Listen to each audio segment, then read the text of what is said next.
à toutes et à tous. Merci de nous retrouver pour cette quatrième session du think tank Food and Planet, qui, je le rappelle, a pour vocation de répondre aux grands enjeux de l'alimentation et de la durabilité. Notre table ronde d'aujourd'hui, comment transformer les habitudes alimentaires. Je vous présenterai nos invités dans un instant. Une table ronde d'environ une petite heure. Et puis ensuite, nous partirons à la découverte de 3 startups que nous vous présenterons, que leurs responsables vous présenteront. Ils auront un temps de pitch de 4 minutes, et puis de 17h20 à 18h20. Mais je pense que vous êtes et à la fois habitués et inscrits. 3 ateliers de travail vous seront proposés. Voilà, on commence tout de suite avec vous, Bruna Basini. Vous êtes rédactrice en chef adjointe au Journal du Dimanche, celui qu'on appelle le JDD, et que l'on achète tous les dimanches, bien évidemment. Et vous nous proposez votre œil des médias sur notre thématique du jour. Nous vous écoutons. Merci Philippe. Absolument, l'œil des médias sur un sujet ô combien intéressant. Nous, on s'en est emparé de ce sujet avec gourmandise. D'abord parce qu'il touche à la table et dont on sait combien elle est importante pour nous en France. Je rappelle que la France est un pays qui a fait inscrire par l'UNESCO en 2010 au patrimoine culturel immatériel mondial le repas gastronomique des Français. Ensuite, parce que lorsqu'on évoque la transformation de nos habitudes alimentaires, et bien cette table, on la secoue, voire on la renverse. Transformer nos habitudes implique d'abord de changer notre modèle agricole. Pourquoi ? Parce qu'aujourd'hui, on veut lutter contre le dérèglement climatique, on veut manifester plus de respect envers les animaux, donner une juste rémunération aux agriculteurs, produire moins de déchets recyclés et donc, pour finir, il va falloir modifier aussi nos habitudes, notre bol alimentaire. Tous ces changements, on le voit bien, ils vont de la ferme à la fourchette. Alors, ça va faire beaucoup d'injonctions pour nous, consommateurs. Ces injonctions, elles sont cumulatives, parallèles, elles peuvent être salutaires, elles sont douloureuses et elles sont parfois contradictoires. Donc Philippe, moi je vous laisserai évidemment le soin de faire réagir nos panélistes, et d'autant que effectivement vous allez ensuite plancher sur 3 problématiques sur lesquelles moi je vais également me pencher. Ces problématiques, c'est comment on répond aux attentes des consommateurs en matière de traçabilité, de transparence et de sécurité alimentaire, comment on diversifie les sources de protéines et comment on accompagne et on accélère la transformation du monde agricole. Donc évidemment, tous ces thèmes, on les aborde régulièrement. Commençons par la transformation, commençons par le commencement, la transformation de notre modèle agricole. Je voudrais rappeler quelques chiffres à ce sujet. Concernant la France. La France, c'est encore une grande nation agricole aujourd'hui. Plus de la moitié de son territoire est recouvert de surfaces cultivées. L'Hexagone compte à peu près 400 000 exploitations agricoles et 58% d'entre elles sont individuelles. Nous faisons encore coexister beaucoup de petites exploitations et de fermes géantes en France. C'est d'ailleurs cette juxtaposition qui fait la richesse et la variété du Made in France agricole. La France se distingue aussi par la mise en avant des produits de qualité. Nous avons 1200 produits qui revendiquent des AOP, des AOC, des IGP, et la France, c'est le premier pays de l'UE à créer de la valeur à partir de l'agriculture, et nous sommes même le 6e exportateur mondial de produits alimentaires et agricoles. Aujourd'hui, quand on parle de transformation, ce qu'on évoque, c'est évidemment aller vers une agriculture plus responsable. Tous les journaux ont, à un moment ou l'autre, interviewé à ce sujet notre ministre de l'Agriculture et de l'Alimentation, Julien Denormandie. Et que dit-il en substance ? Qu'il faut aligner nos pratiques et nos modèles de production sur des ambitions environnementales et climatiques de l'Union européenne. En France, on n'est pas du tout resté inactif dans ce domaine. En 5 ans, on a doublé les surfaces en agriculture biologique pour faire de l'Hexagone la première surface bio de l'UE. On a 47 000 exploitations en bio. En 2020, on en avait 47 000, c'est-à-dire 3 fois plus qu'il y a 10 ans. Et puis, on a multiplié également les exploitations classées HVE, haute valeur environnementale. Retenons pour finir que l'agriculture émet 10% de gaz à effet de serre en France. Alors, c'est un bon début, mais à ce sujet, je vous rappelle ce que disait Emmanuel Macron en octobre dernier quand il présentait le plan d'investissement France 2030. Il disait « De tous les secteurs, l'agriculture est au confluent de toutes les tensions ». Alors, qu'est-ce qu'il voulait dire en disant cela? Eh bien que quand vous êtes agriculteur aujourd'hui ou acteur de ce marché, vous devez vous adapter au changement climatique qui menace les cultures traditionnelles et risque de faire grimper les prix des matières premières. Vous devez produire une alimentation plus saine et plus durable avec moins de pesticides.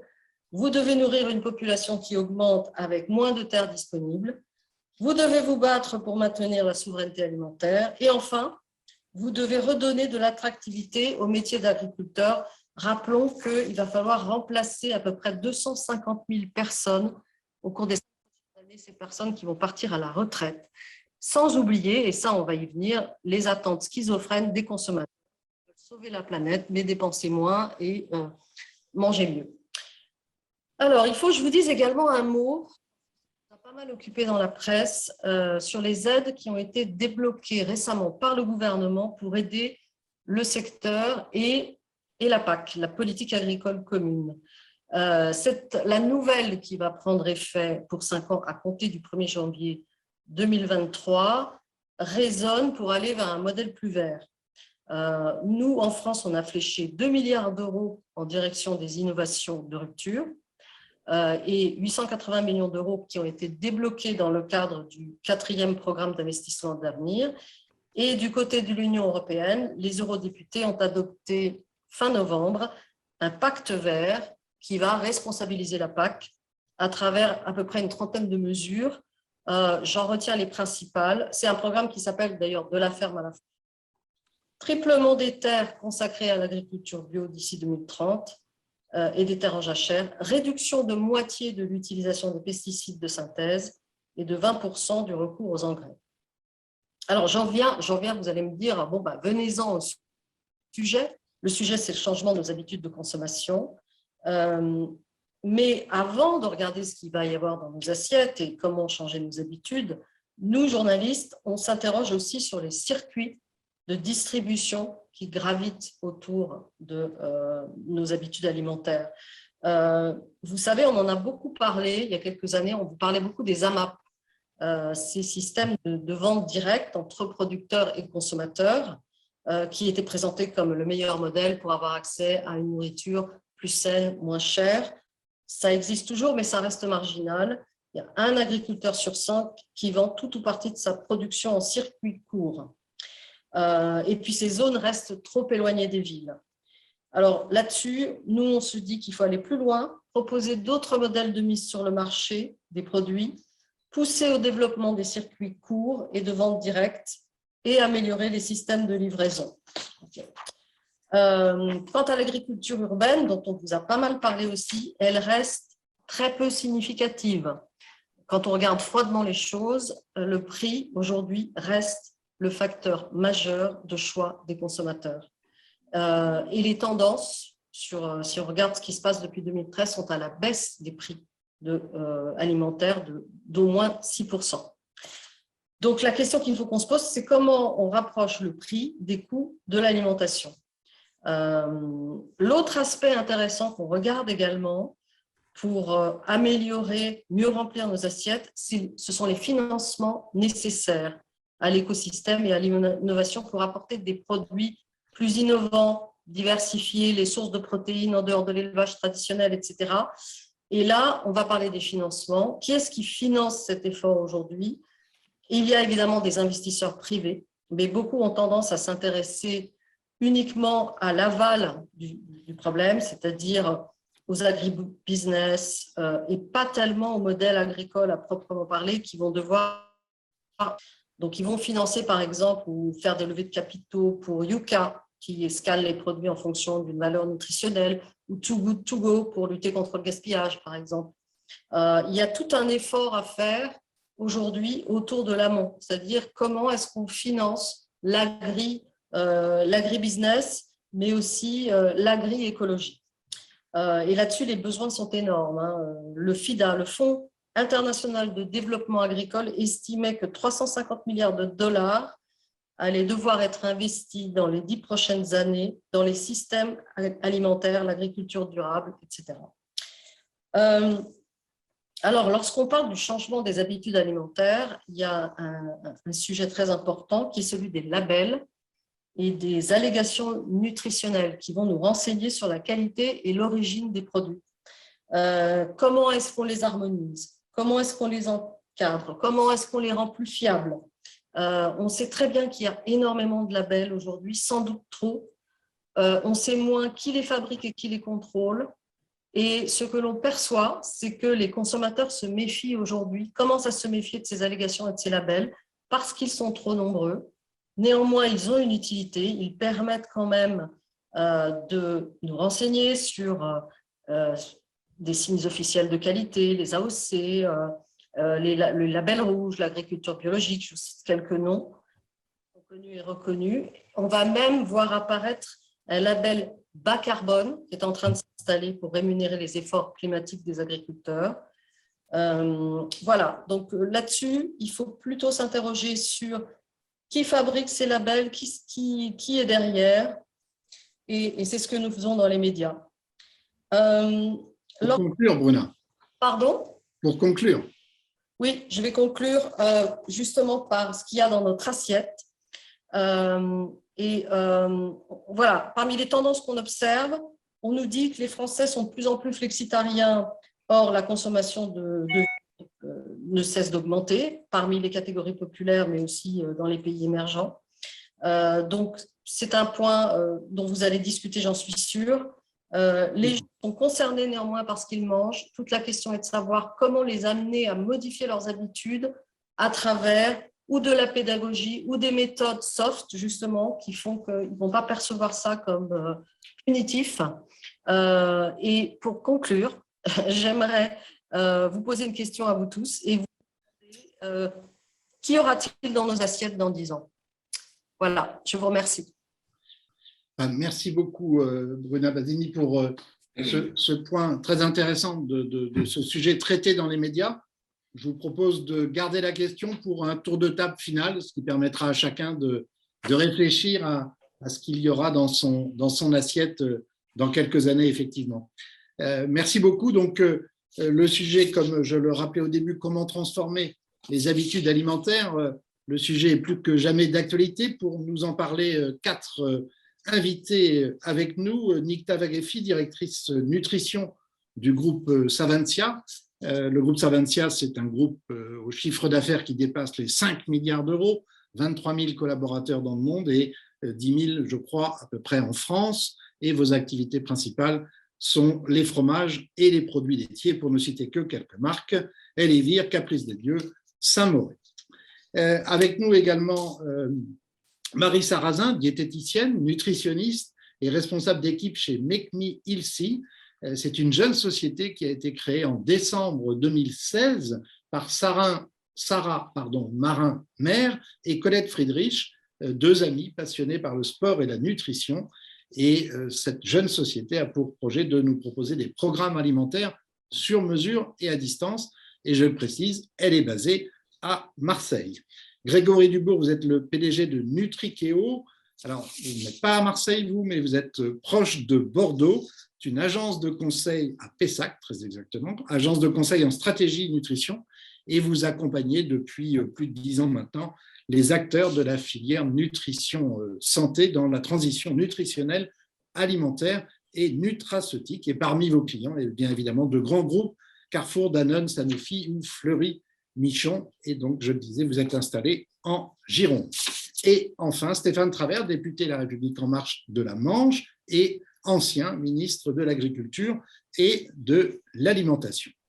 Alors, je commence avec vous, Stéphane Travers, puisqu'on est dans l'actualité, je le disais, avec ce sujet à la croisée des chemins entre la santé, l'environnement, mais aussi maintenant la sécurité alimentaire, un enjeu renforcé depuis le début de la guerre en Ukraine.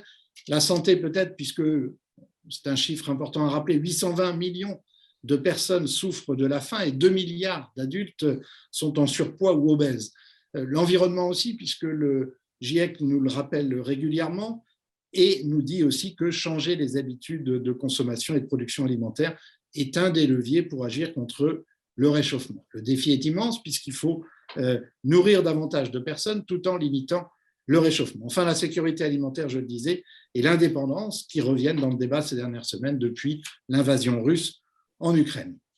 Donc, Stéphane Travert, on le dit, il y a urgence à agir, et qui dit changer nos habitudes dit aussi changer notre modèle agricole. On reviendra sur cette question dans un instant, mais la guerre en Ukraine, est-ce qu'elle peut venir freiner, stopper notre volonté ou pas du tout, quand on sait que la Commission de Bruxelles, en libérant 4,5 millions d'hectares en jachère, je crois que c'est la superficie des Pays-Bas, déroge ainsi au verdissement de la politique agricole commune? Oui, merci beaucoup Philippe pour la question et je voudrais saluer ce que vient de dire Madame Basini qui a parfaitement résumé les enjeux auxquels nous devons faire face. Alors effectivement, lorsque nous avons choisi la thématique de cette réunion sur comment changer nos pratiques et nos habitudes alimentaires, nous ne savions pas encore que la guerre allait frapper l'Ukraine, qui est quelque part un des greniers de l'Europe, chacun le sait. Et il remet complètement en cause, si vous voulez, la manière dont nous devons agir et réagir dans les mois prochains. Et nous sommes, nous, Européens, occidentaux, dans une réflexion sur la nourriture à travers une alimentation sûre, saine, durable, qui illustre le bien-être que nous recherchons les uns et les autres. Surveiller notre capital santé individuel, mais aussi notre capital santé environnemental, collectif. Ce sont des éléments importants qui poussent nos réflexions jour après jour, mais la guerre vient chambouler l'ensemble de ces équilibres. Comment nourrir la planète? Comment assurer une véritable souveraineté alimentaire? Et c'est le lien vers lequel nous tendons quand on sait qu'aujourd'hui, l'agriculture, c'est la principale ressource de revenus pour 80% de la population pauvre dans le monde. Donc l'agriculture, elle joue un rôle absolument déterminant, à la fois dans la réduction de la pauvreté, la hausse des revenus, mais aussi l'amélioration de la sécurité alimentaire, et nous y reviendrons. Et donc, c'est un des leviers les plus puissants avec lequel nous pouvons agir à la fois pour permettre l'alimentation de chacune de tous les citoyens du monde. Et aujourd'hui, comment dans une situation où nous allons manquer d'un certain nombre de matières premières, où certains pays vont manquer d'un certain nombre de matières premières. Je pense aux pays d'Afrique du Nord, je pense à des pays comme l'Afghanistan, par exemple. Comment est-ce que nous devons réagir, nous, Européens, qui avons cette habitude, il faut le dire, d'abondance dans la nourriture? Comment faire pour assurer un partage à la fois de la ressource, mais aussi ne pas oublier nos objectifs d'une alimentation plus sûre, plus saine et plus durable, mais aussi s'adapter à une transformation de nos habitudes alimentaires pour avoir une alimentation plus diversifiée, qui correspondent au code de ce que nous recherchons aujourd'hui, c'est-à-dire avoir une alimentation qui nous maintienne en meilleure santé, mais une alimentation qui serve aussi nos modèles agricoles, une alimentation qui rémunère mieux nos agriculteurs aujourd'hui, et une alimentation qui correspond aux standards qui sont les nôtres aujourd'hui. Donc, il ne s'agit pas de remettre en cause les principes qui nous ont poussés à agir sur la défense de l'environnement, contre le changement climatique, pour la protection de la biodiversité. Et nous l'avons vu, nous avons été obligés quelque part de revenir sur un des objectifs de la PAC, qui était d'avoir un certain nombre d'hectares de terre en jachère, parce que nous avons cette obligation, parce que nous allons être privés d'une partie de la ressource, eh bien de devoir produire plus, mais produire plus cela n'empêche pas de produire mieux, c'est-à-dire de diminuer aussi nos intrants. Ce sont les objectifs que nous poursuivons dans la lutte contre le réchauffement climatique et cette alimentation plus sûre et plus durable que nous appelons tous de nos voeux. Alors, effectivement, la situation, l'actualité bouleverse un peu les équilibres dans lesquels nous étions encore et les schémas dans lesquels nous pouvions être il y a encore quelques semaines. Nous allons devoir faire en sorte que, à la fois, nous puissions continuer à porter cet objectif de souveraineté alimentaire ici en Europe, demain ici en Europe et aussi dans notre pays. Nous le voyons bien. Comment ne pas dépendre de pays avec lesquels nous sommes, je dirais, en situation à la fois de guerre, mais aussi de situation diplomatique difficile. On le voit aussi sur le médicament et sur plein d'autres ressources. Et comment aussi faire en sorte que cette alimentation, elle serve notre agriculture, elle serve la ferme France pour lui permettre, bien, là aussi, de pouvoir continuer à investir, à innover et à faire en sorte que cette agriculture serve l'ensemble des territoires que nous connaissons. Donc vous nous rassurez aujourd'hui, Stéphane Travers, le produire plus qui nous oblige, en ces temps, on va dire, de guerre, même si nous ne sommes pas évidemment impactés, contrairement évidemment à l'Ukraine qui souffre, ne voudra pas dire produire moins bien. Je le disais, changer nos habitudes, ça veut dire aussi changer notre modèle agricole. Bruna Basini l'a rappelé. On dit aussi qu'il faut manger moins de viande. Vous êtes un ancien ministre de l'Agriculture et de l'Alimentation. Et quand on dit ça, la profession agricole, traditionnellement, monte au créneau et s'offusque, voire s'oppose. Comment on y fait face quand on est, entre guillemets, aux manettes? Oui, alors, tout dépend comment on porte les choses. Si on vient dire qu'il ne faut plus consommer de viande, je comprends que les éleveurs puissent monter au créneau, mais l'objectif, je dis moins de viande, c'est comment on consomme, non pas moins de viande, mais mieux de viande. Comment est-ce qu'on consomme aujourd'hui une viande de qualité, tout simplement? On a des constats. 70% de la viande, aujourd'hui, dans la restauration collective, vient de l'extérieur. Et donc, quand nous avons porté la loi Egalim, nous avons mis des objectifs. 50% de produits sous signe de qualité, dont 20% de produits bio pour la restauration collective. Et la viande en fait partie. Et donc, notre objectif, c'est quoi? C'est de servir cet objectif qui est aujourd'hui dans la loi, c'est offrir de nouveaux débouchés à nos éleveurs sur le territoire national, c'est faire en sorte que la qualité de la viande qui sera produite dans nos élevages corresponde aux attentes sociétales et aux modes de production qui sont les nôtres, que nous avons validés et qui, sur le plan sanitaire, sont absolument irréprochables. Et c'est cette consommation d'une viande de meilleure qualité qui va engendrer de meilleurs revenus pour les agriculteurs, doit s'accompagner aussi d'un travail de la filière, un travail qu'elle a mis en place dans les plans de filière que nous avions signés ensemble, c'est-à-dire de favoriser les regroupements en organisation de producteurs, parce qu'en étant plusieurs, on est plus fort, et puis de répondre, et Mme Basini le disait tout à l'heure, à un certain nombre d'objectifs autour de la traçabilité, autour de la question sanitaire, autour des modes de production, autour des labels. On parle du label rouge, c'est un des labels les plus connus en France. Il faut s'appuyer sur ces labels pour donner des gages de qualité à l'ensemble de nos consommateurs. Très bien. Grégory Dubourg, je le disais, vous êtes à la tête du Trikeo, vous conseillez bon nombre d'entreprises ou de marques. Qu'est-ce que vous constatez ces dernières années en matière de transformation d'habitudes alimentaires, l'observateur que vous êtes? Effectivement, les habitudes alimentaires, elles changent et elles évoluent et c'est ce qui fait la beauté des modèles alimentaires. Alors après, il y a deux choses dans un modèle alimentaire, c'est à la fois un mélange, comme vous le disiez, d'habitudes, et qui dit habitude dit que par définition, elles sont profondément ancrées dans le quotidien.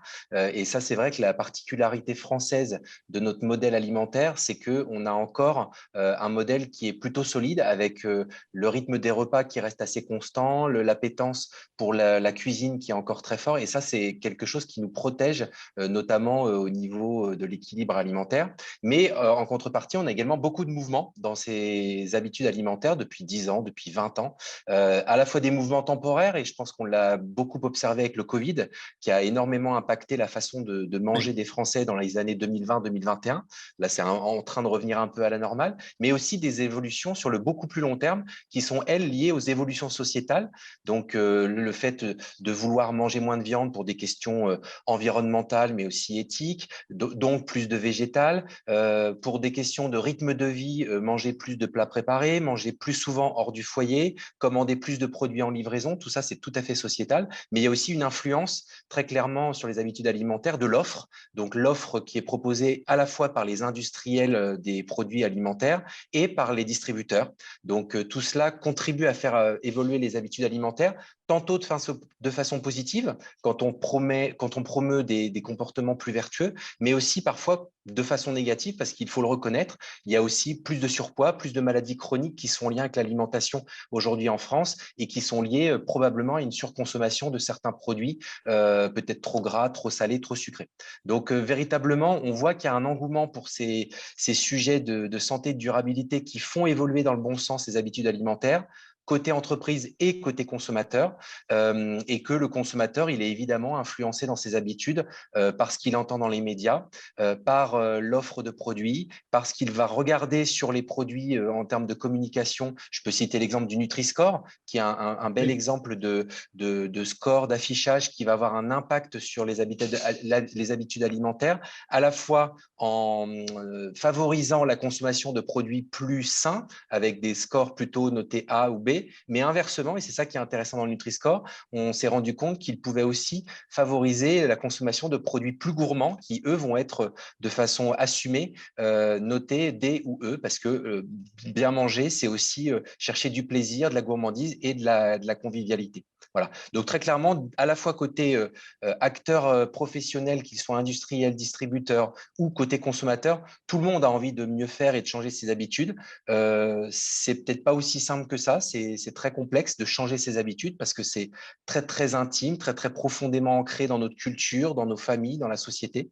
Et donc, il y a énormément de travail à faire pour changer ses habitudes de façon très vertueuse. Alors, avant de me tourner vers Nikta Vagheffi pour Salentia, directrice de la nutrition, et puis vers Marissa Razin, la diététicienne, une question encore, Grégory Dubourg, sur, je le disais, vous le disiez également, il y a le plaisir, mais il y a aussi la santé. Que faut-il faire pour transformer, changer nos habitudes alimentaires? Quelles seraient vos préconisations? Alors, à mon sens, pour faire évoluer l'alimentation vers quelque chose de plus sain et plus durable, parce qu'on ne peut plus dissocier les deux maintenant, il y a 3 grands axes. Il y a un premier axe qui est vraiment majeur et qui est d'ailleurs connecté aux 2 autres, c'est la pédagogie ou la transmission de la culture alimentaire, parce que véritablement, on se rend compte à quel point tous ces sujets-là sont complexes pour le consommateur, avec effectivement des injonctions qui sont parfois contradictoires, qui arrivent des produits industriels, qui arrivent des professionnels de santé, qui arrivent des médias. Donc, le consommateur doit faire le tri là-dedans. Il n'a pas forcément les clés de lecture. Donc, je pense qu'il y a un vrai enjeu de pédagogie de la part des industriels et des distributeurs de la filière alimentaire, mais également, il faut qu'on réfléchisse à intégrer l'alimentation le plus tôt possible dans l'éducation des jeunes générations, et y compris donc dans l'enseignement scolaire.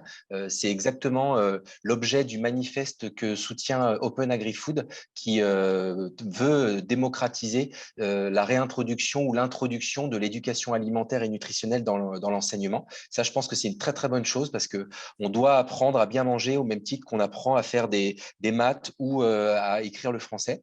Ensuite, il y a le deuxième point, c'est la reconnexion qui, à mon avis, peut aider à faire changer les habitudes alimentaires. Alors, qu'est-ce que j'entends par reconnexion? C'est reconnecter tous les acteurs de la filière, donc essentiellement les producteurs et les consommateurs. Alors, on peut les appeler les mangeurs, les acheteurs, en fonction de leur profil, mais vraiment pour qu'il y ait une compréhension très globale, très holistique de ce qu'est un aliment, d'où il vient, comment il est produit, comment il est transformé, parce que je pense que ça éviterait probablement, là aussi, en faisant de la pédagogie sur cette filière, d'arriver à des situations de bashing comme on en observe trop souvent et qui sont contre-productive, à la fois food bashing et agri-bashing.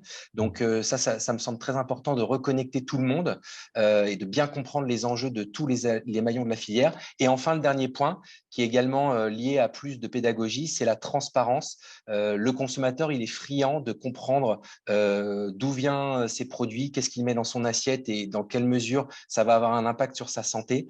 Et donc, pour ce faire, les nouvelles technologies, elles nous offrent des vraies clés pour améliorer cette transparence. Il y a dans un premier temps les scores ou les applications. On a évoqué le Nutri-Score, mais il y a des applications comme Yuka qui peuvent participer, même si on peut toujours les optimiser, elles participent quand même à une meilleure compréhension de l'aliment par les consommateurs finaux.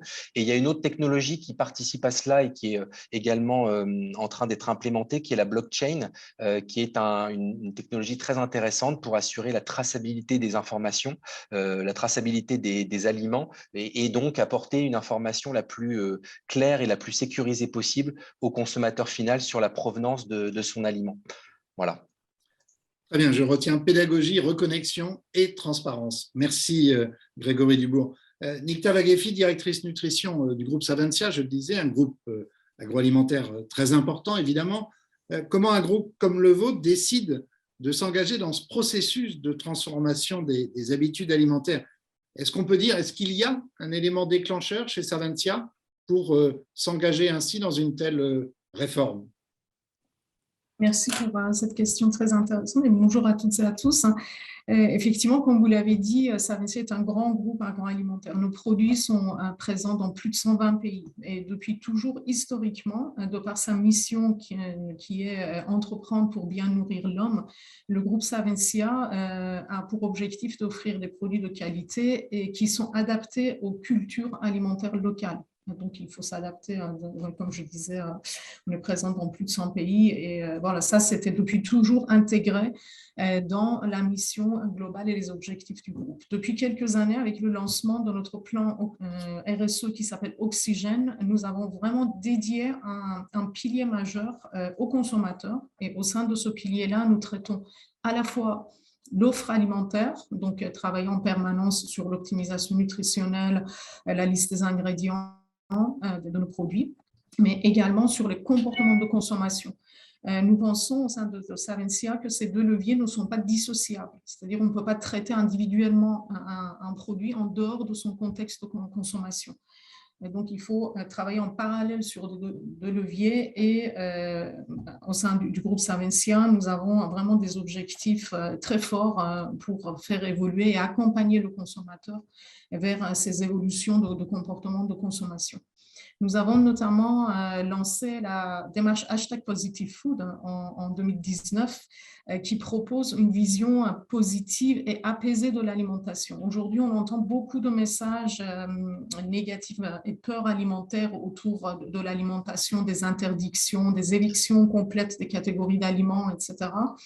Nous, au contraire, on propose avec #PositiveFood qu'il faut que l'alimentation a une fonction bien sûr biologique, physiologique, mais aussi une fonction psychologique et de bien-être des individus.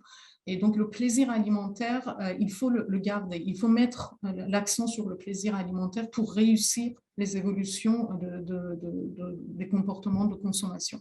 Et c'est ça que nous proposons avec #PositiveFood. Ces axes forts sont par exemple une alimentation diversifiée qui donne une place à toutes les catégories d'aliments, en respectant les portions adaptées selon les recommandations, en intégrant plus d'aliments d'origine végétale, mais en laissant bien sûr une place avec des quantités modérées aux aliments d'origine animale, et vraiment aller vers des produits peu transformés et intégrer, justement, comme on en a discuté, des habitudes alimentaires locales et les cultures alimentaires.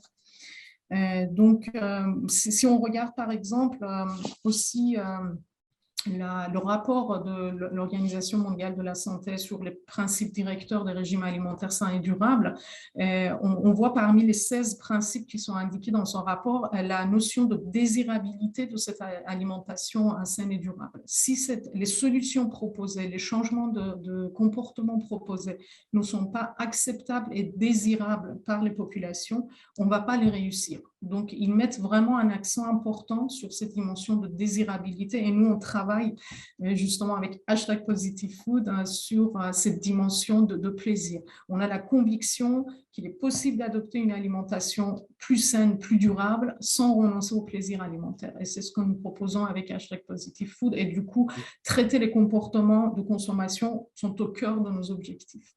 Et Nikta Vagheffi, le groupe Salentia, c'est un groupe agroalimentaire, je le disais, qui pèse évidemment plusieurs milliards. Est-ce que ça va concerner tous vos produits? Vous le disiez, vous êtes présent dans 120 pays. C'est une démarche importante qui coûte aussi, puisque ça veut dire aussi revoir certains produits. Est-ce que ce n'est pas un effet un peu vitrine? Est-ce que ce n'est pas l'arbre qui cache la forêt? Est-ce que tout le groupe est engagé dans cette démarche à l'unisson?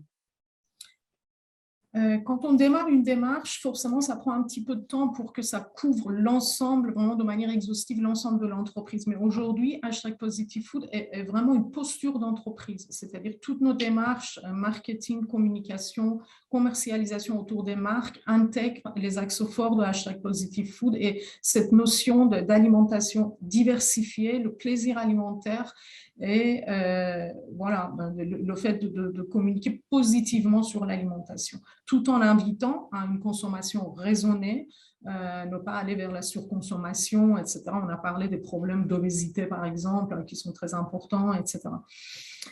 Donc, nous, on intègre en plus dans notre démarche #PositiveFood, comme je disais, les recommandations officielles de santé publique, l'Organisation mondiale de la santé. On s'appuie également sur le conseil scientifique de l'Institut for a Positive Food, qui est là pour nous accompagner, pour nous assurer de la crédibilité scientifique de nos démarches et de l'orientation de nos actions. Donc, ce conseil est constitué donc, des référents dans leur domaine et avec une expertise, vraiment des expertises complémentaires et croisées, alimentation humaine, élevage, environnement, comportement de consommation. Donc, ce regard croisé nous permet vraiment de nous assurer que déjà les fondements et le socle de #PositiveFood restent crédibles et scientifiquement fondés, et on diffuse vraiment, beaucoup de marques majeures du groupe sont aujourd'hui engagées avec des actions concrètes sur #PositiveFood, et on va bien sûr continuer le déploiement au sein de l'entreprise, et notamment on se réfère aussi à la charte Positive Food qui a été rédigée, signée par le conseil scientifique, qui émet quelques recommandations sur l'orientation des actions concrètes des acteurs de la filière alimentaire pour que cela reste avec une vision globale des systèmes alimentaires et que intègre aussi la dimension plaisir alimentaire et acceptabilité de ces habitudes. Très bien, alors j'espère que nous aurons le temps tout à l'heure de voir justement peut-être quelques exemples, de citer quelques marques, mais je pense qu'il y a matière à illustrer. Marie Sarrazin, diététicienne, nutritionniste et responsable d'équipe chez Make Me Healthy.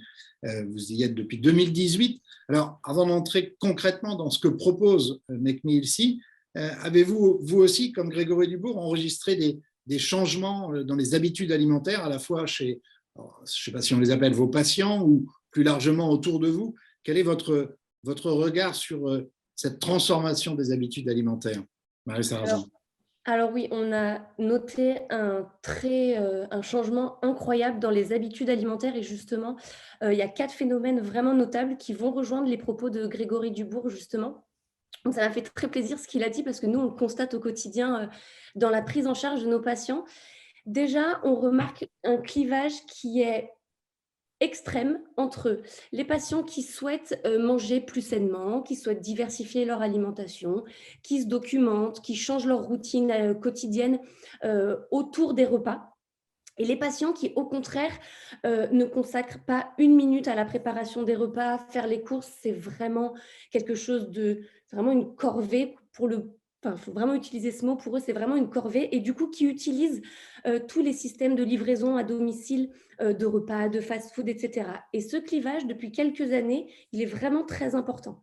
On remarque aussi qu'il y a une demande très, très importante de patients qui souhaitent opérer ou qui ont déjà opéré une transition végétarienne, mais qui, malgré tout, se sentent un petit peu perdus par toutes les informations qu'ils ont à droite, à gauche, des informations, de la désinformation, et du coup, qui ont vraiment besoin d'avoir un avis, j'allais dire tranché, ou en tout cas d'un professionnel de santé à ce sujet-là, parce que leur santé est en jeu, ils s'en rendent compte et ils ont vraiment besoin d'être rassurés à ce sujet-là.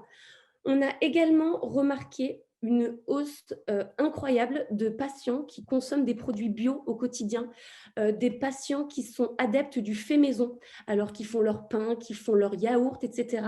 Et quand on leur demande un petit peu pourquoi, alors il y a deux arguments. Il y a déjà un argument qui est financier et il y a un deuxième argument qui est toujours le même, qui est au moins, je sais ce que je mets dedans.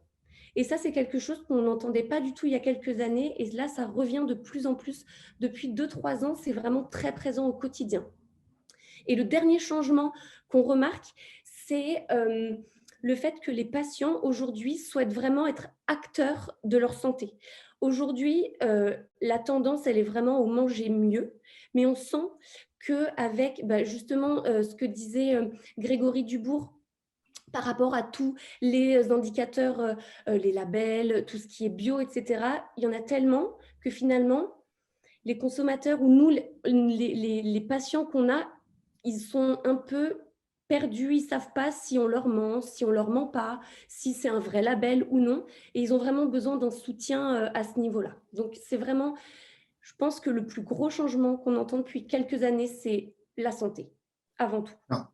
Marie Sarrazin, est-ce qu'on peut dire qu'il y a un avant et un après confinement, même si Grégory Dubourg nous disait qu'on commence à sentir un retour à la normale? Oui, il y a un avant et après le confinement, très clairement. Je pense que 9 patients sur 10, lorsqu'on les a en rendez-vous la première fois, la première phrase qu'ils nous disent, c'est « depuis le confinement de mars 2020 ». Ça, c'est la phrase, c'est un peu le nouveau 2020 après Jésus-Christ. Maintenant, c'est 2022 après le Comme vous y allez. Ah, mais complètement, nous, c'est vraiment, j'ai l'impression que c'est une période charnière, c'est vraiment très frappant. L'argument, c'est la sédentarité, la fermeture des restaurants, la limitation des interactions sociales, donc moins d'invitations, donc forcément plus de repas à préparer à la maison, les confinements où il y a eu les enfants, les conjoints, donc même si avant on déjeunait entre collègues au bureau, maintenant ça, il n'y a plus, il y a des cantines de restaurants, des restaurants d'entreprise encore fermés. Du coup, il y a cette notion de « ok, là, je dois faire des repas 3-4 fois par jour ».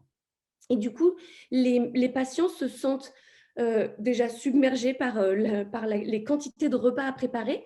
Ils se sentent un peu démunis parce qu'ils ont l'impression du coup que les repas reviennent très souvent, qu'ils mangent toujours la même chose et que du coup, il y a un petit laisser-aller. Bon, j'en ai marre de faire à manger, je vais manger un petit peu de la junk food pour me faire plaisir. Et il y a un petit peu une confusion.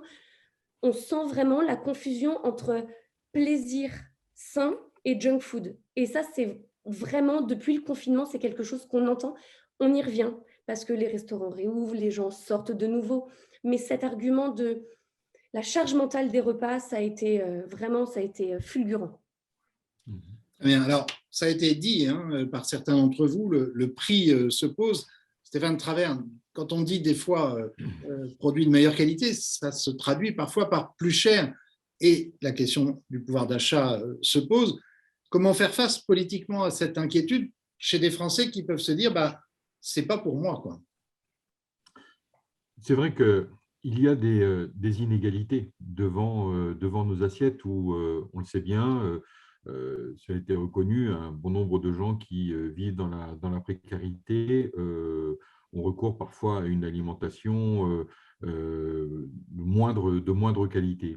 Et la première réponse que moi je souhaite apporter, qui est une conviction personnelle, la première réponse sur le pouvoir d'achat, c'est la première des sécurités d'ailleurs, c'est l'emploi.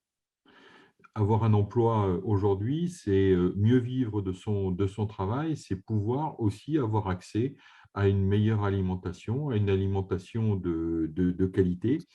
Et aussi, reconnaissons que c'est un constat que nous faisons tous, c'est que les budgets alimentaires aujourd'hui sont en nette diminution dans les ménages au profit de nouvelles dépenses.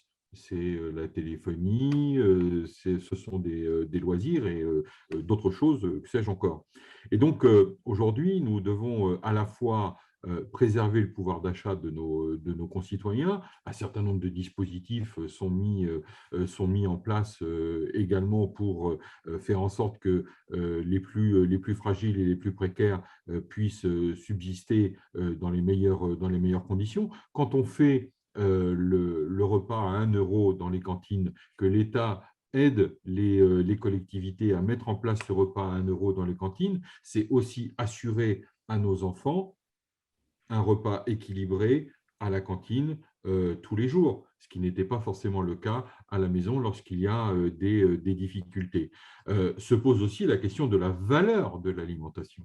Parce que l'alimentation, c'est une valeur, c'est le travail des agriculteurs et c'est éminemment important. Et donc, je pense qu'il faut permettre à tous d'avoir une alimentation de qualité pour pouvoir rester en meilleure santé. On a un certain nombre de dispositifs qui permettent aujourd'hui, dès le plus jeune âge, et sur lesquels, et vous y avez fait allusion tout à l'heure, mais l'éducation à une alimentation saine dès l'école est un point absolument essentiel et crucial. On a beaucoup entendu parler des 5 fruits et légumes par jour. C'est un fruit à la récré qui a été porté aussi par les filières fruits et légumes.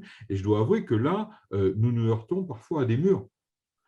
Et nous avons besoin, là aussi, de faire en sorte que les filières, celles et ceux qui demain savent parler d'une alimentation équilibrée, puissent retourner auprès des jeunes publics. Le travail peut se faire avec les enseignants, bien évidemment, mais des acteurs de l'alimentation pour venir poser les bases d'une éducation alimentaire sûre, saine et durable. Il faut savoir que tous les ans, il y a des programmes qui sont financés, des programmes européens qui sont financés pour aller faire la promotion des produits. Ça a été le cas sur les fruits et les légumes, mais ça a été le cas il y a aussi quelques années sur les produits laitiers, et qu'aujourd'hui, on rend de l'argent. C'est bien dommage. L'argent n'est pas totalement utilisé, et je pense que là, il y a des blocages, des verrous, et j'ai bien conscience qu'en disant ça, j'ai moi-même, en responsabilité, eu des difficultés aussi à lever certains verrous pour permettre effectivement de retourner auprès des jeunes publics, pour leur permettre d'avoir cette éducation alimentaire qui me semble être totalement indispensable, mais aussi c'est à la maison. On parlait du fait maison tout à l'heure, il y a aussi cet apprentissage à la maison d'une nourriture plus sûre, plus saine et plus durable. Et puis sur la question du pouvoir d'achat, on le voit bien aujourd'hui, l'inflation sur un certain nombre de produits alimentaires. On le voit aujourd'hui, le prix des fruits et des légumes dans les rayons de magasins de proximité ou de grandes surfaces ne cesse d'augmenter. Les réponses que nous pouvons apporter, hormis les aides ponctuelles qui peuvent être apportées à la fois par les collectivités ou par l'État, c'est permettre évidemment de faire cesser la guerre des prix, déjà, au sein de la chaîne alimentaire, du producteur au consommateur, que chacun puisse être bien rémunéré, et de permettre à ce que chacun puisse avoir accès à une meilleure alimentation de qualité. Et cette alimentation de qualité, c'est par le revenu, et donc c'est par l'emploi. Grégory Dubourg, on vient d'en parler avec Stéphane Travers, le prix joue un rôle prépondérant. Est-ce que ce n'est pas un frein justement à ces changements, vous qui êtes entre le consommateur et l'industriel? Alors, ça peut l'être parce qu'on a parlé de certaines catégories de produits là, qui se développent fortement, comme le bio, comme le local, etc., qui, il faut le reconnaître, ont un prix supérieur à d'autres produits conventionnels. Et c'est d'ailleurs la raison pour laquelle aujourd'hui, le bio ne représente malheureusement que 6 à 8% de la consommation alimentaire totale, et a malheureusement aussi montré des signes de décroissance sur la fin de l'année 2021. C'est qu'on voit bien qu'il y a un effet correctif après l'engouement de l'année 2020 boosté par le Covid. Il y a un effet correctif et un retour à la réalité au niveau du pouvoir d'achat. Après, l'autre phénomène sur le prix, c'est que ça peut être un frein lorsque c'est mal expliqué aussi. Je pense que pour rebondir sur ce que disait M. Travers… La pédagogie encore et toujours. Complètement. Et il y a un problème de perception de la valeur de ce qu'est un bon aliment. Et très clairement, il faut éduquer les gens sur ce qu'est un bon aliment et quel est le bon prix d'un bon aliment. C'est le chef Thierry Marx qui dit que un mauvais aliment, donc peu sain et peu durable, on le paye 3 fois. On le paye une fois à la caisse, une fois sur la conséquence sur sa santé et une fois sur les conséquences sur l'environnement si c'est un produit qui a fait le tour de la planète ou je ne sais quoi.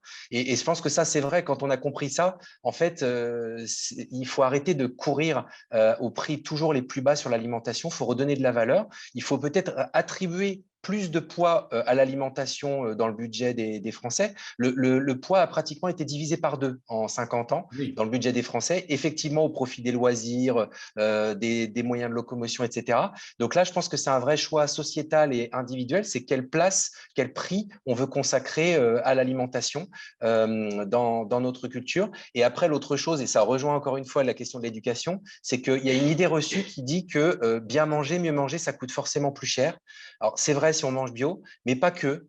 On peut également manger sain et durable à des prix tout à fait raisonnables, si tant est qu'on sache choisir les bons aliments, qu'on sache les cuisiner et qu'on soit habitué, qu'on ait le temps de le faire. Je peux citer des exemples très simples. Il y a des conserves de poissons, il y a des fruits congelés ou en conserve qui coûtent assez peu et qui peuvent être introduits dans une alimentation équilibrée. On peut également réapprendre à cuisiner les légumineuses.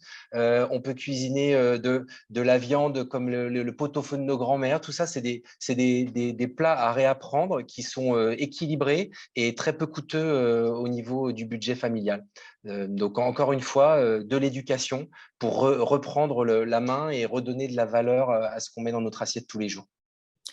Nikta Vagheffi, pour capter le consommateur, vous faites comment? Donnez-nous peut-être rapidement, hein, bien sûr, puisque nous allons arriver au terme de nos échanges, des exemples peut-être concrets de produits sur lesquels vous intervenez et qu'on peut voir nous-mêmes dans le commerce. Comment d'abord il faut capter le consommateur, comme je le disais avec Hashtag Positive Food, nous pensons que le levier plaisir est vraiment important pour capter le consommateur. Il faut parler positivement de l'alimentation, il faut parler du goût, de la gastronomie, des recettes gourmandes, etc. pour capter le consommateur. Et c'est ce que nous faisons, par exemple, avec le développement d'un nudge qu'on appelle le nudge, c'est la méthodologie qu'on utilise pour favoriser, faciliter les changements de comportement, qui est une méthodologie basée sur les sciences comportementale, qui consiste à modifier l'environnement par des actions très simples, pas coûteuses, pour pousser en douceur en fait, les individus vers des comportements de consommation plus favorables. Avec le nudge fromage et légumes, nous proposons donc des recettes conformes aux recommandations avec beaucoup de légumes, beaucoup d'ingrédients d'origine végétale, la juste portion de fromage par exemple, et en proposant ça sur le lieu de vente, sur les drives, en collaboration avec les distributeurs, on incite les gens à acheter plus de légumes, plus de céréales complètes par exemple, et à améliorer la qualité globale de leur panier, toujours par la voie de gourmandise et de recettes gourmandes. Et comme vous dites, les actions concrètes sur les produits, bien sûr, on travaille par exemple sur la réduction de sel, comme tous les groupes agroalimentaires, sur l'optimisation des produits. Mais pour nous, en fait, il faut avoir une vision un peu plus globale de l'alimentation. Il ne faut pas forcément mettre le focus sur un aliment individuellement, des nutriments par exemple, une liste réduite de nutriments avec des labels, etc. Il faut avoir une vision globale de l'alimentation en intégrant la fréquence de consommation, la portion de consommation.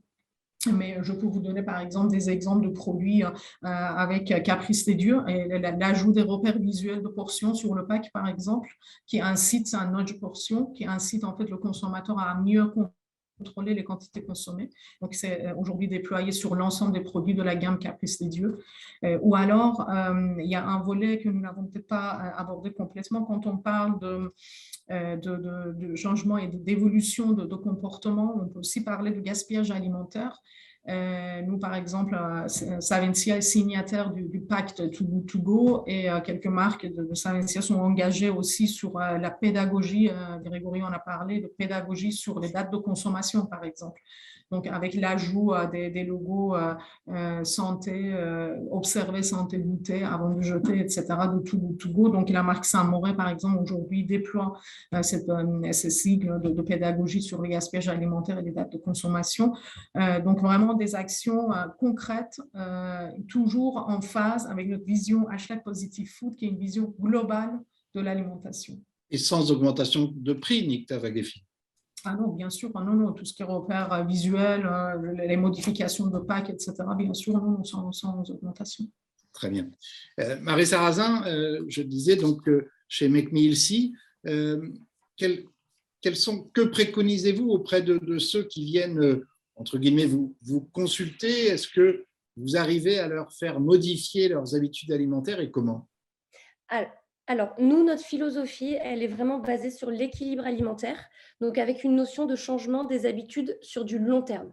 Donc, pas de suppression de catégories d'aliments, mais un équilibre vraiment personnalisé en fonction du patient, basé sur la notion de plaisir. Nous, c'est Vous vraiment n'employez pas le mot régime, par exemple, j'imagine. jamais de la vie, justement, pour la simple et bonne raison que la différence entre rééquilibrage alimentaire et régime, c'est que dans la notion de régime, vous avez une notion de restriction. Donc, vous avez une notion de court terme parce que vous ne pouvez pas vous restreindre toute votre vie. Ça sous-entend une notion de carence et donc potentiellement de mauvaise santé. Alors que dans le rééquilibrage alimentaire, on est sur une notion de long terme, donc de changement des habitudes, avec une notion de bonne santé et donc du coup aucune carence. Nous, notre objectif premier, c'est vraiment d'éduquer nos patients. J'aime pas vraiment ce mot parce que ça a une connotation péjorative, mais faut vraiment le prendre dans le sens positif du terme, c'est éduquer nos patients, les autonomiser et les rendre vraiment sereins face à leurs choix alimentaires ou au cours des repas. Des développements de troubles de comportement alimentaire, c'est de plus en plus fréquent. Donc nous, on est vraiment là pour cadrer tout ça. On les accompagne vraiment dans un changement d'habitude pas à pas de choses radicales, pas de changement du jour au lendemain, pour que le changement il soit durable et qu'on arrive à ancrer de nouvelles routines, des nouvelles habitudes autour de nouveaux produits, des produits qui soient bruts, des produits qui soient de saison, idéalement du local et du bio en fonction des revenus de chacun. C'est une problématique que nous aussi on rencontre au quotidien. Ou alors l'idée de leur apprendre quand les finances ne le permettent pas, de faire des choix judicieux en ce qui concerne justement ce que disait Grégory Dubourg, en ce qui concerne les produits surgelés ou les produits en conserve. C'est des choses qu'on essaye de leur apprendre. On explique toujours, on collabore avec le patient. C'est toujours pourquoi et comment. Et ça, c'est quelque chose qu'on fait vraiment, vraiment au quotidien. La santé, elle est vraiment au cœur de notre démarche et de notre accompagnement avec chacun de nos patients. Plus de protéines végétales qu'animales? Comment vous arbitrez?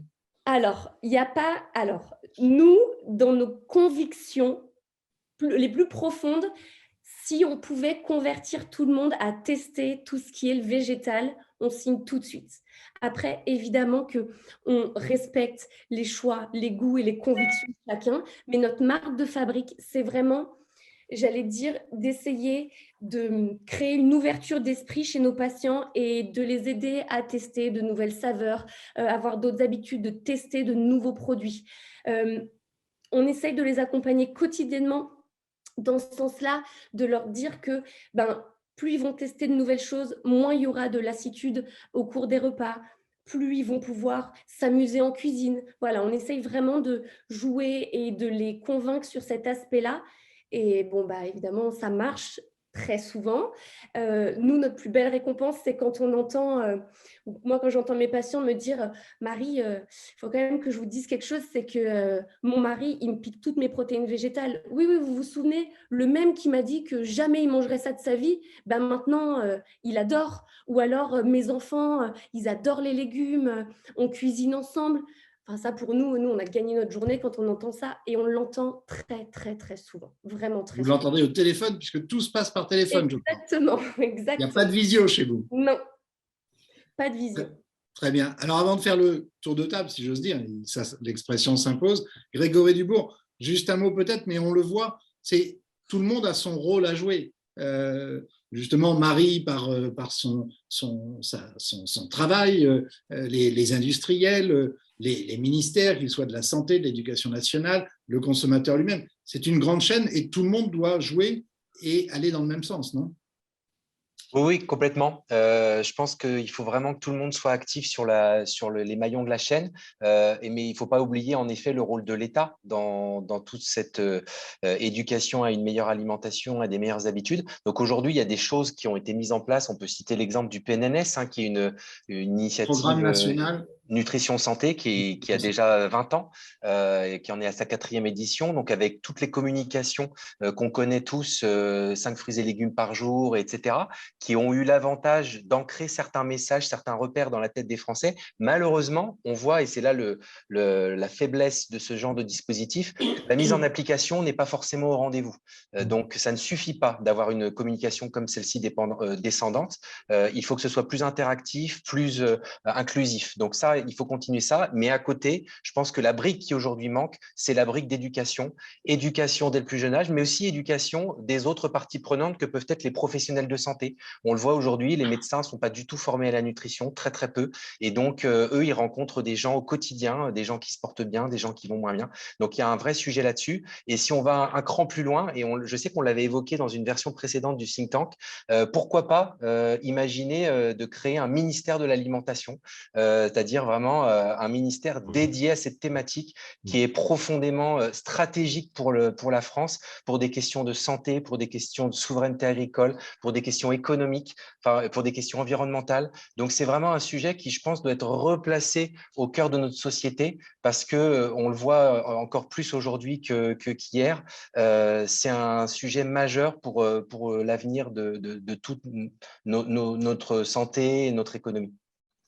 Très bien, merci à tous. Alors, petit tour de table rapide, puisqu'il s'agit de répondre à la question que posait Bruna Basini. Je ne sais pas si elle nous écoute encore, mais qu'y aura-t-il dans nos assiettes dans 30 ans? Je crois que c'était cette date-là qu'elle donnait. Peut-être commencer avec… Elle avait dit 10 ans, mais… Ah, 10 ans. Ah, bah, très bien. Bruna, merci d'être encore avec nous. 10 ans. Marie Sarrazin, vous commencez? Alors moi, je suis plutôt optimiste. Parce oui, il y aura quelque chose dans votre assiette, c'est ça que vous voulez dire? Alors, toujours, ça comptait sur moi. Mais je suis plutôt optimiste parce que j'ai l'impression que les Français s'intéressent de plus en plus à cet aspect-là, à la nutrition. Ils se documentent. Alors, ils entendent tout et leur contraire, mais ce n'est pas grave pour l'instant. Ils se font leur opinion. Et du coup, je suis assez optimiste sur le fait que les mentalités changent au niveau de l'alimentation. Et moi, je veux bien le dire à qui veut l'entendre. Je peux vous faire des consultations à tout le monde si vous voulez. Vraiment, je pense qu'on est dans cet état d'esprit d'ouverture, de tester de nouvelles choses. Je suis très optimiste pour qu'il y ait de plus en plus de végétal, pour qu'il y ait une consommation de mieux, pas forcément moins, mais en tout cas de mieux. Merci. Nick Tavagefi, qu'y aura-t-il dans votre assiette dans 10 ans? Je rejoins un peu Marie, hein. Je ne suis pas très pessimiste non plus. Je pense qu'il y a un retour vers l'aliment, les aliments plus vrais, moins transformés, plus proches de la nature, de la matière première, etc. Et cette démarche, j'espère que ça va continuer. En tout cas, on aura réussi la transition alimentaire si dans 10 ans, on a des assiettes qui restent gourmandes, qui apportent du plaisir alimentaire, mais qui sont constituées d'aliments bruts, plus végétal, des quantités suffisantes d'aliments donc d'origine animale. M. Travers a parlé de manger moins de viande, mais manger mieux de la viande de meilleure qualité, parce que d'un point de vue nutritionnel, il ne faut pas oublier qu'il reste quand même la couverture de besoins nutritionnels qu'il faut avoir en tête par l'alimentation. Donc voilà, j'espère que tout à fait en phase avec notre vision Hashtag Positive Food, on ira plus vers une assiette avec des aliments bruts, mais la question, en fait, l'enjeu, c'est par contre l'accessibilité, la quantité. Il faut peut-être baisser notre consommation en termes de quantité et améliorer sa qualité. Grégory Dubourg, qu'est-ce que vous allez partager dans votre assiette avec nous dans 10 ans? Alors moi, je dirais qu'il y aura 5 caractéristiques essentielles. La première, on ne faudra jamais l'oublier, on l'a évoqué tout à l'heure, ça restera le goût.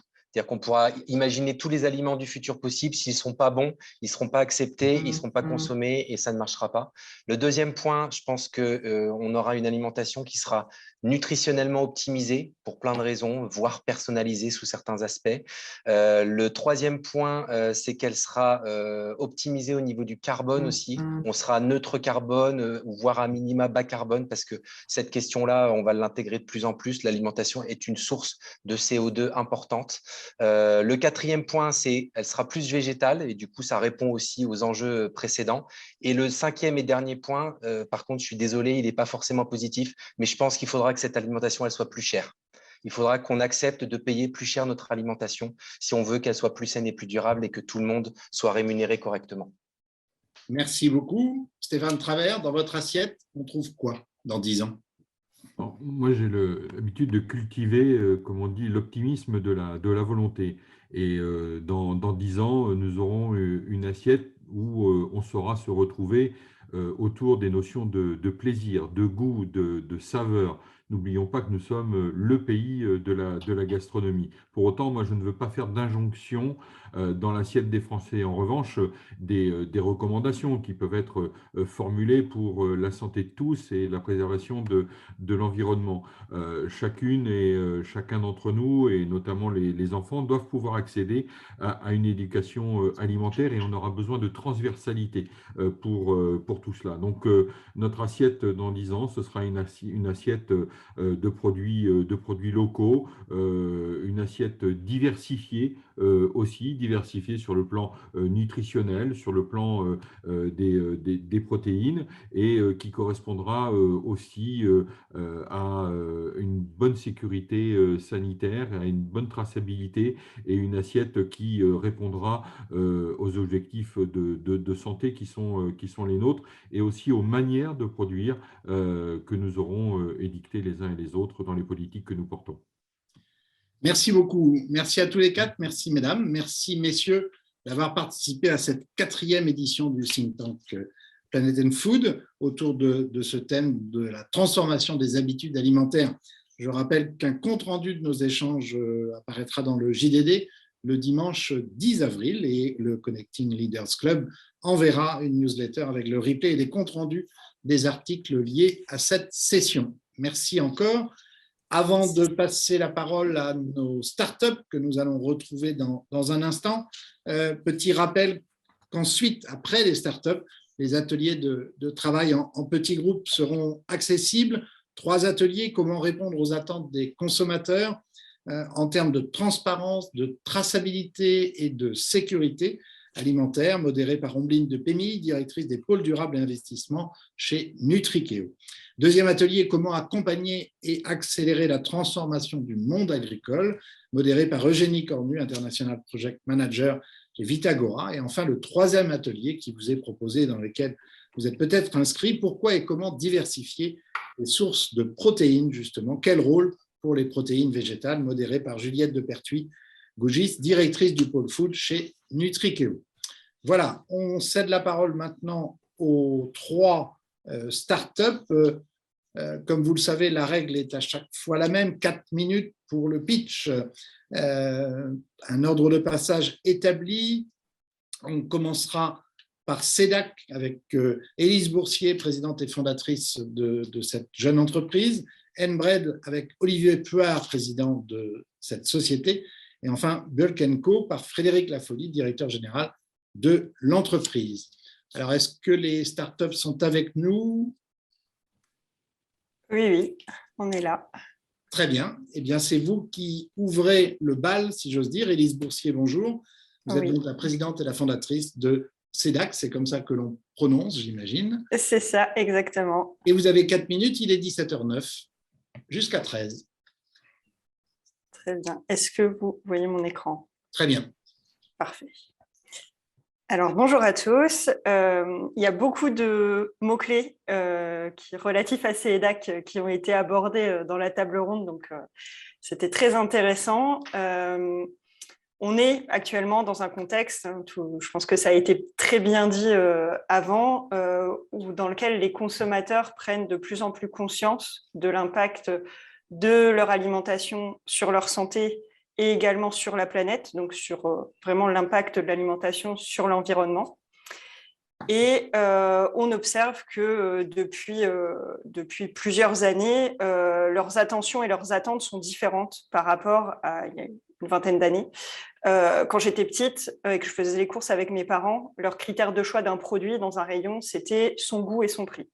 Aujourd'hui, mes critères de choix d'un produit dans un rayon, c'est évidemment le goût et le prix, ça reste très important, mais il y a plein d'autres critères qui se sont ajoutés. Est-ce que ce produit est bio? Quelle est sa liste d'ingrédients? Où est-ce qu'il a été fabriqué? D'où viennent les ingrédients? Tout ça, c'est des nouvelles attentes, enfin en tout cas des nouveaux critères qui sont pris en compte par les consommateurs.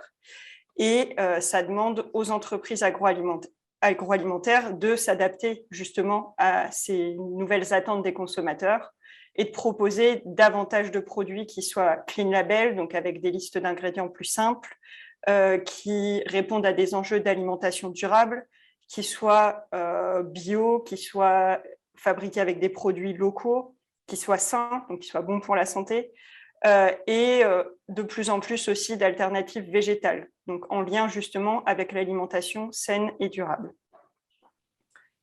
Moi, j'ai créé CEDAC, donc CEDAC en 2018. Et CEDAC, c'est une société justement dont le métier est d'accompagner les entreprises agroalimentaires à mieux répondre à ces attentes des consommateurs. Donc, on accompagne les entreprises agroalimentaires dans la mise au point de produits végétaux sains et durables en leur proposant des accompagnements à la fois à la formulation, donc à la mise au point des recettes végétales. On met au point les produits, on accompagne nos clients dans le transfert industriel, donc vraiment à la mise en production de ces produits. Et on développe également en interne des produits à base de légumineuses qui sont donc pas à la demande initiale d'une entreprise, mais qu'on va formuler, qu'on va rendre industrialisables et qu'on va aller proposer aux entreprises agroalimentaires pour être aussi force de proposition auprès d'elles avec de nouvelles solutions végétales qui répondent aux attentes des consommateurs, avec en amont des tests marchés aussi, des validations de la part du consommateur. Et tout ça, on le fait en s'appuyant sur nos expertises techniques, à savoir principalement des fortes connaissances sur les protéines végétales, sur les légumineuses et sur la fermentation. On travaille beaucoup sur des produits fermentés à base de légumineuses.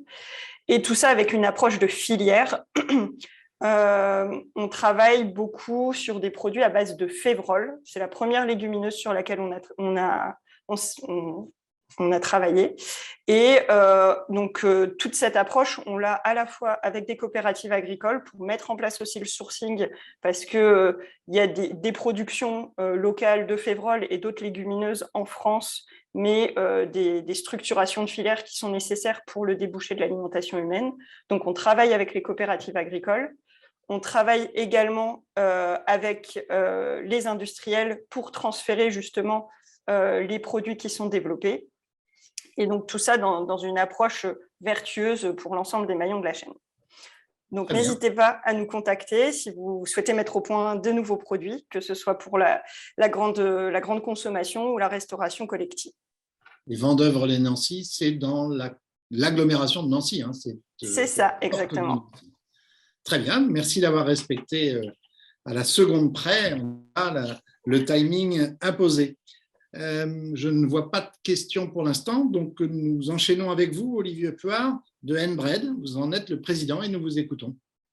Bonjour, vous partagez mon écran. Est-ce que vous voyez tous les belles tomates? Ok, parfait, très bien. Bon, tout le monde est là. Les 14, vous avez 4 minutes. Parfait. Donc, ces tomates, vous les connaissez tous. Elles sont en général les meilleures. C'est celles qui poussent dans nos jardins ou malheureusement, ce sont celles qui, quand on les retrouve chez les producteurs, sont écartées. Là, elles commencent à pourrir. Pourtant, elles sont gorgées de sucre.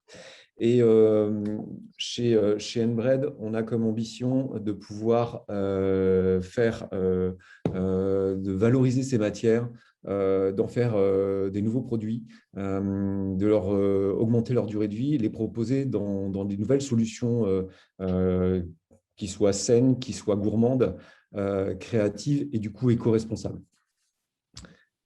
Donc, je suis Olivier Porde, je suis président de la société N-Bread Process, basée en région centre, à côté de Blois. Et j'ai créé l'entreprise N-Bread sur des valeurs fortes en 2015, puisque notre objectif, et la vision, je dirais, la vision que j'ai portée dans le projet, était de faire mieux avec moins. Avec moins, on crée de la valeur. C'est mon ambition. Et on a beaucoup œuvré, moi et mon équipe, autour de valeurs immatérielles. Donc, on a déposé plusieurs brevets. On pilote une thèse à l'INRA, donc on travaille pour la recherche. On crée de la valeur au niveau du savoir-faire, puisqu'on a à peu près on a créé en 2015, donc ça fait 6 ans qu'on bosse en recherche, développement et industrialisation autour de nouveaux procédés, toujours avec cet objectif de faire mieux avec moins. On crée de la valeur chez les producteurs, chez les maraîchers qui sont nos partenaires, puisqu'on va mettre en place des circuits de récupération et de valorisation de leurs écarts de tri. On va aussi faire le même job avec l'industrie agroalimentaire qui a aussi des sous-produits. Notre objectif en 2022 est de recycler environ 50 tonnes de légumes qui sont aujourd'hui hors marché. On crée de la valeur maintenant avec les nouvelles marques qu'on a lancées, puisqu'on a différents produits qui sont sous nos marques et qui, pour certains, viennent d'être commercialisés en 2022. Nos métiers, recherche, innovation, transfert de technologie et création de valeur par les marques. On a un domaine d'application assez large. On est aussi bien dans l'agri, dans l'agroalimentaire, dans la nutrition, la galénique et dans les nouveaux matériaux. 2 exemples de procédés sur lesquels avec 2 niveaux de maturité différents. Le premier qui est le procédé d'émulsion, procédé dit N-Bread, qui est multi-breveté, qui permet à partir de matières premières écart de tri d'avoir des étapes de transformation à faible niveau de transformation. Et à partir par exemple de carottes, on va pouvoir créer des pains de carottes qui ensuite, par exemple, avec une déshydratation basse température, va nous permettre d'obtenir d'autres catégories de produits de type croustillant. Donc, produits frais, produits croustillants, la matière première étant de la carotte, plutôt écart de tri. Un nouveau procédé sur lequel on travaille depuis 2 ans, c'est de pouvoir créer de la valeur directement au champ, au plus près de l'amont de la filière, avec des valeurs économiques qu'on connaît bien, qui sont là où se situe tout ce qui est hors calibre, produits trop mûrs ou produits en surproduction. Donc là, on crée de la valeur économique, on crée de la valeur sociétale puisqu'on réduit les pertes, on va limiter l'impact des transports et on va avoir des modèles de distribution de proximité. Valeur sociale, puisqu'on va développer les compétences au sein avec une nouvelle technologie qui va être utilisée par les agriculteurs. On va maintenir et créer de l'emploi, on va générer de la réinsertion. Et sociologiquement aussi, on a un impact puisqu'on va apprendre de nouvelles pratiques de tri. On va demander aux agriculteurs et aux producteurs de faire plus attention, en tout cas de regarder mieux leurs produits et d'être fiers de ce qu'ils font et de respecter l'environnement. Donc voilà, N-Bread, en quelques mots, on milite pour un monde agroalimentaire, gourmand, sain, créatif, éco-responsable pour que nous soyons tous fiers de ce qu'on fait et de notre environnement. On a repris les thèmes, les sujets qui ont été développés par tout le monde. Je crois qu'on est tous en phase. Merci. Merci beaucoup, Olivier Port, et désolé d'avoir écorché votre nom. Aucun problème, vous inquiétez pas. Et voilà, Port, P-A-U-R-D, c'est bien noté. Merci beaucoup à vous également d'avoir respecté le timing. Troisième et dernière start-up, Bulk & Co, Frédéric Lafolie, directeur général. C'est à vous pour 4 minutes également. Bonjour. Alors, je vais partager mon écran. Est-ce que vous voyez? Très bien. OK. Bonjour à tous. Donc, nous, Bulk & Co, on fait partie d'un écosystème, l'écosystème Ulteria. Et nous, on est référent dans la conception, l'agencement et les équipements liés à la vente en vrac. Donc, comment on essaye au quotidien de transformer les habitudes alimentaires des consommateurs? On le fait au travers de 3 thèmes. Pourquoi ça ne marche pas?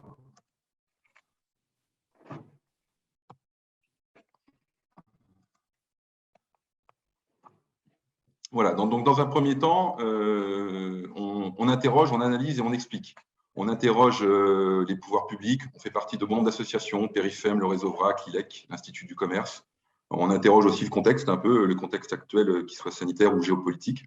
Ensuite, au sein de Bulk, on fait beaucoup d'études de marché avec nos clients historiques, que sont les métiers, les enseignes de la bio, du vrac et les épiceries liées au vrac et bio.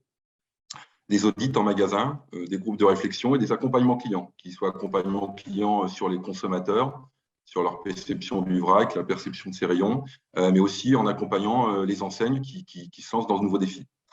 Et puis, le dernier point, c'est qu'on communique avec ces grandes marques, avec l'AGMS, la grande distribution alimentaire. Le marché de la bio est un marché mature lié à la vente du vrac, parce que c'est eux qui l'ont initié. On a été les premiers chez Bulk à mettre en place les systèmes de vente en vrac en France. Donc, ils sont plutôt matures, que ce soit au niveau de la gestion des linéaires, de la gestion des produits, de la traçabilité, du nettoyage, de l'identification.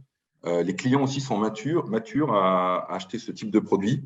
Maintenant, aujourd'hui, le législateur va imposer 20% des surfaces de vente liées à la vente en vrac ou aux produits avec un emballage primaire ou sans emballage primaire, pardon. Les marques nationales ou internationales ou régionales sont de plus en plus présentes. Et puis nous, le vrac, on veut aussi essayer de le démocratiser à d'autres secteurs de l'alimentaire, peut-être à la santé, aux pharmacies, au secteur de la beauté, au secteur du bricolage. Et une fois qu'on a expliqué tout ça, nous, notre deuxième grand axe, c'est d'innover, en levant les irritants des consommateurs. Alors, les irritants des consommateurs, il y a le prix du produit. Alors, ce n'est pas forcément le prix le plus bas, hein, mais c'est un prix du produit en vrac qui doit être moins cher que le même produit que s'il est emballé. Et la traçabilité du produit, être sûr que j'achète un produit qui est tracé, qui a été stocké dans de bonnes conditions, qui a gardé ses propriétés organoleptiques, etc. L'hygiène du rayon et la visibilité des produits. Dans le vrac, c'est des régions qui ne sont pas forcément faciles à tenir. Ça nécessite un certain nombre de précautions. Voilà. Et puis d'avoir la juste dose. Parce qu'on est là aussi pour réduire les emballages alimentaires, mais aussi pour éviter le gaspillage et de permettre aux clients d'acheter juste ce qu'il en faut. D'accord. Il y a aussi une notion d'innover, d'avoir une supply chain qui soit meilleure entre le producteur jusqu'au consommateur, jusque dans la cuisine. La supply chain aujourd'hui est assez compliquée. La mise en rayon, ce n'est pas forcément facile pour les acteurs du vrac et du métier de la bio, ils savent comment faire. Dans la GSA, c'est plus compliqué. Et d'avoir une offre produit beaucoup plus grande. Parce qu'aujourd'hui, et c'est pour ça qu'on va dans l'innovation, on a développé, vous voyez au centre de l'écran, le Spicoche, qui est le premier distributeur à poudre, épices et baies. Parce que c'était des produits qui n'étaient pas destinés à être distribués dans des silos en plastique ou dans des bacs à pelle. On développe le silo bois vert parce qu'on essaye aussi d'utiliser des matériaux qui sont sains, écologiques et durables. On a sur la partie basse des trémies en carton qui permettent dès le producteur de conditionner et d'envoyer dans les plateformes logistiques qui repartiront dans les magasins. Et on travaille jusqu'aux contenants consommateurs qui peuvent aller dans la cuisine et être réutilisés. Et l'important, c'est d'étendre l'offre des produits qui sont vendables en vrac. On travaille aujourd'hui sur une innovation sur tout ce qui était tisane et herboristerie pour permettre de garder les propriétés organoleptiques, gustatives, esthétiques du produit sans l'abîmer quand il y a des feuilles, etc. Donc, en fait, le but, c'est de convertir un certain nombre de produits qu'on appelle les laissés pour compte, qui sont, par exemple, aujourd'hui dans des packs à pelle, qui est un fort irritant en termes d'hygiène, et de leur donner le système de distribution qui soit le plus adapté. Aujourd'hui, on a plutôt des systèmes de distribution, des produits qui devaient s'adapter au système de distribution, alors que c'est l'inverse. C'est c'est le système de distribution, qui doit s'adapter au produit. Très bien. Et enfin, comment on transforme… Oui. Pour terminer, pour conclure vraiment. Et enfin, on transforme un petit peu les rayons. On essaie de transformer l'expérience client de manière à ce qu'ils aillent vers ce nouveau mode de consommation qui change leur habitude et de changer d'un mode de présentation un peu monolithique qui était les trémies et les bacs à pelle vers différents systèmes de distribution qui vont donner une expérience d'achat et un linéaire, un facing, un agencement qui soit complètement différent. Très bien. Eh bien, écoutez, merci beaucoup pour cette présentation. Alors, je ne vois pas de questions. J'en aurais juste une petite peut-être parce qu'on enregistre, je crois, un léger trou d'air sur le vrac. Vous le constatez également. Êtes-vous inquiet? Alors, il y a un trou d'air lié à un palier qu'ont constaté les magasins qui sont à l'initiative du vrac, les métiers de la bio et les épiceries. D'accord. C'est une phase de transition. Il faut savoir que le législateur va imposer aux grandes surfaces alimentaires et grands acteurs de la distribution de démocratiser plus le vrac. Donc aujourd'hui, il y a plein d'actions qui se mettent en place et on pense que ça va redémarrer. Il y a de toute façon une robustesse à donner au modèle aujourd'hui. Et aujourd'hui, la gestion d'un linéaire vrac nécessite une formation, une éducation, certaines contraintes qu'il faut qu'on lève. Et je pense qu'une fois qu'on aura développé et mis en place les bons distributeurs pour distribuer les bons produits en garantissant aux consommateurs la traçabilité des produits, son intégrité organoleptique, gustative, sans risque alimentaire, etc., je pense, avec la juste dose, je pense qu'on arrivera à augmenter les ventes du vrac. Ça ne sera jamais une majeure partie, mais elles viendront occuper une place qu'on considère qui peut être l'ordre de 10 à 15% dans les ventes de produits alimentaires ou non alimentaires. Très bien. Merci à tous les trois. Merci à Élise Boursier donc pour CEDAC, Olivier Port, N-Bread, et à vous, Frédéric Lafolie, pour Bulk & Co. Merci d'avoir joué le jeu des 4 minutes imposées pour la présentation de vos startups lors de cette 4e session du think tank Food & Planet. Merci à tous les trois. Merci à vous. Philippe, Oui. bonjour, c'est Marie de l'équipe Food & Planet. Juste dans le chat, il y a 2 petites questions pour Frédéric. Une première question par rapport à la conservation des céréales pour éviter le développement de mycotoxines. Voilà, c'est une question qui est adressée à Frédéric Lafolie pour Bulk & Co. Est-ce que vous nous entendez? Oui, on vous entend. Vous m'entendez? Oui, mieux que tout à l'heure. Est-ce que vous nous entendez? Oui, très bien. Oui. Donc, Christelle Lecaus, mon ingénieur qualité, va tâcher de répondre à cette question. Donc, bonjour. Alors, effectivement, donc, nous, on n'est pas expert des produits proprement parler. Donc, c'est pour ça qu'on innove en partenariat avec des marques, avec des industriels qui, eux, sont experts des produits. On met en place des dégustations, des tests d'écoulement et on essaye de trouver le contenant le plus approprié au produit pour éviter ce type de problème, développement de mycotoxines. Donc, avant de proposer un contenant, on fait des tests en amont, des tests de dégustation, de vieillissement, justement pour éviter de proposer des contenants qui ne sont pas adaptés au produit. Après, bien évidemment, on n'est pas expert de tous les produits alimentaires, donc on essaye d'apprendre en faisant des partenariats avec les entreprises ou les marques ou les agriculteurs pour se constituer une base de données et in fine pouvoir innover de la meilleure des façons pour être compatible au maximum de produits alimentaires. Très bien. Justement, après, il y avait une petite question de M. Stéphane Travers sur comment est-ce qu'on garantit la sécurité sanitaire sur les produits en vrac? Aujourd'hui, la sécurité sanitaire sur les produits en vrac nécessite… Oui. Allez-y. Oui, la sécurité alimentaire sur les produits en vrac nécessite un certain nombre de contraintes, de gestion des rayons que savent très bien faire les acteurs du métier de la bio, des épiceries, c'est-à-dire de gérer la traçabilité des lots, de stocker déjà de manière très propre tout alimentaire qui arrive avant qu'il soit mis en trémie, en bac à pelle ou dans les systèmes de distribution, de bien noter toute la traçabilité liée aux produits, les numéros de lot, de nettoyer régulièrement les systèmes de distribution. Voilà, ça fait partie de choses importantes à faire. Donc voilà principalement. Après, on travaille aujourd'hui, on essaye d'innover un peu plus parce qu'aujourd'hui, il y a des systèmes de distribution vrac qui ne se garantissent pas. Hein. Le bac à pelle est un fort irritant. Mais on travaille justement avec les grandes marques pour trouver des solutions et les trémies cartons que vous avez vus en sont la preuve. Il reste des améliorations à faire pour conditionner le produit directement chez les producteurs dans des saches cellulosiques ou plastiques suivant ce que les gens font, que cette sache soit hermétique et qu'elle garantisse les propriétés, la date de consommation du produit qu'à partir du moment où elle vient à être ouverte en magasin et en point de vente. Parce qu'on sait que certains produits qui ne sont pas régulièrement consommés, qui sont à l'air libre un certain nombre de temps, peuvent perdre de leur qualité de goût, organoleptique, etc. Donc nous, on travaille beaucoup avec les industriels aujourd'hui pour transformer leur chaîne de production amont et pour packager directement dans des systèmes vrac qui permettront d'acheminer directement les points de vente. Aujourd'hui, c'est difficile parce que ça représente très peu de ventes et qu'ils préfèrent d'une certaine manière, c'est des investissements industriels lourds, et qu'aujourd'hui, ils préfèrent toujours mettre l'accent sur le pré-emballé tel qu'ils le connaissent. Mais une fois qu'on aura craqué la chose, je pense, et qu'une fois que le standard sera trouvé, c'est le standard qu'il faut trouver. Une fois que le standard sera trouvé, je pense que le système prendra son envol et justement viendra plugger 15 à 20% des ventes dans le système alimentaire.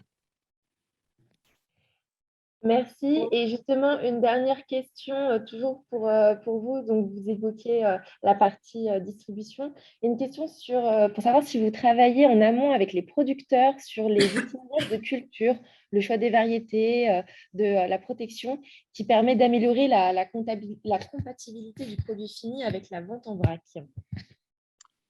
C'est pas quelque chose que l'on fait actuellement encore aujourd'hui. Nous, on essaye d'utiliser des produits qui sont le plus sain. Tous nos produits, notre agencement est fabriqué en France. On utilise du bois massif, on utilise du verre, on utilise de l'inox. On est vraiment dans une notion d'écosystème. Aujourd'hui, on n'est pas encore à ce niveau-là de détail avec les producteurs dans l'élaboration des produits. Et par exemple, sur les brevets qu'on est en train de déposer sur le distributeur T-Tisane Herboristerie, on travaille beaucoup avec les acteurs de ces typologies de produits-là pour voir, à garder tout au long de la supply chain les caractéristiques produits organoleptiques de qualité visuelle par rapport aux couleurs, parce qu'on est dans des chambres, voilà, le produit peut être expliqué dans des tubes en verre, etc., comment le produit ne passe pas en couleur, comment on permet aux clients de sentir le produit, par exemple dans l'acte d'achat d'un thé, sentir le produit c'est important, distribuer la juste dose, pas sans mettre 500 grammes alors qu'on veut en acheter que 50. Donc on travaille de plus en plus en étroite collaboration avec eux pour que la marque qui est représentée, et ça les marques qui font très attention, ne soit pas pris à défaut et que la qualité du produit soit emmenée jusqu'à la fin de la chaîne et jusque chez le consommateur. Très bien, merci beaucoup. Donc, il n'y a plus d'autres questions. Philippe, je vous laisse conclure. Très bien. Écoutez, merci à tous d'avoir suivi et cette table ronde et la présentation des startups et des questions qui s'en sont suivies.